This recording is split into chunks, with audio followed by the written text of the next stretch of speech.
अस्सलाम वालेकुम। अज की वीडियो तुम वेख सकते हैं कि बरसीन ਨੂੰ खाद लगे पाउन।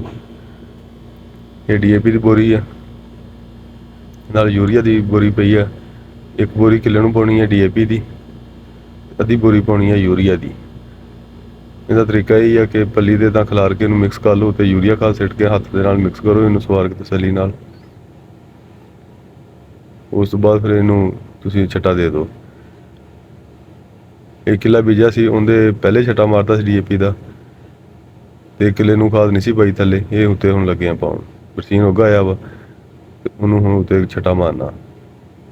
ये यूरिया दी बोरी पाती ने उत्ते बंदे ने, उन्होंने हत्थां नाल मिक्स करके इनू बिल्कुल रल जूगी जो खाद यूरिया DAP। उस तो बाद फिर छट्टा मारना शुरू करेगा। रलाउणी बहुत जरूरी होंगी है क्योंकि खाद मिक्स हो जाए, अगर सवार के रले ना तो फिर वो पाड़े हुए रह जाते हैं, क्योंकि किते यूरिया ज़्यादा हो जाती किते घट। ये मिक्स कर करके पानी चाहिए।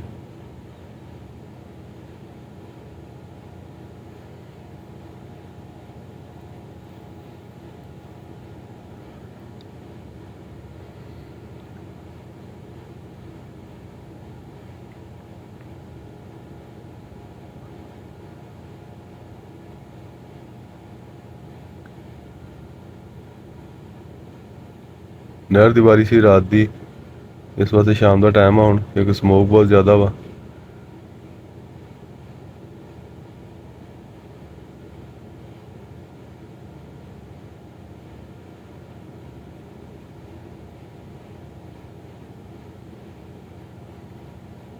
तुसीं वेख सकते हैं शाम का टाइम आ, लेकिन इदां लगता जिवें मगरों तो बाद का टाइम आ, क्योंकि स्मोक बहुत ज़्यादा वा। छट्टा मारना शुरू कर दिता बंदे ने। ये बरसीन उग होया वा, इनू अगे खाद थले DAP नहीं पाई सी, ते हुण इस वास्ते उत्ते छट्टा मारते पे हैं।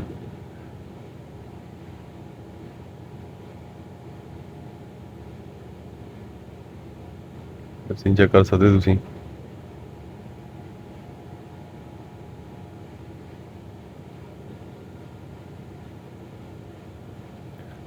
ये वीडियो सुबह बनाई है, राती पानी लग गया बरसीन नूं।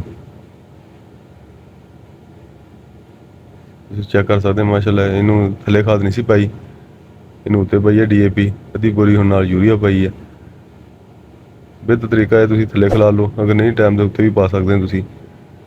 बाद विच पा दो बीजन जो उग आवे बरसीन, उस तो बाद पा दो, कोई मुश्किल नहीं। वीडियो देखने का बहुत बहुत शुक्रिया तमाम दोस्तों का।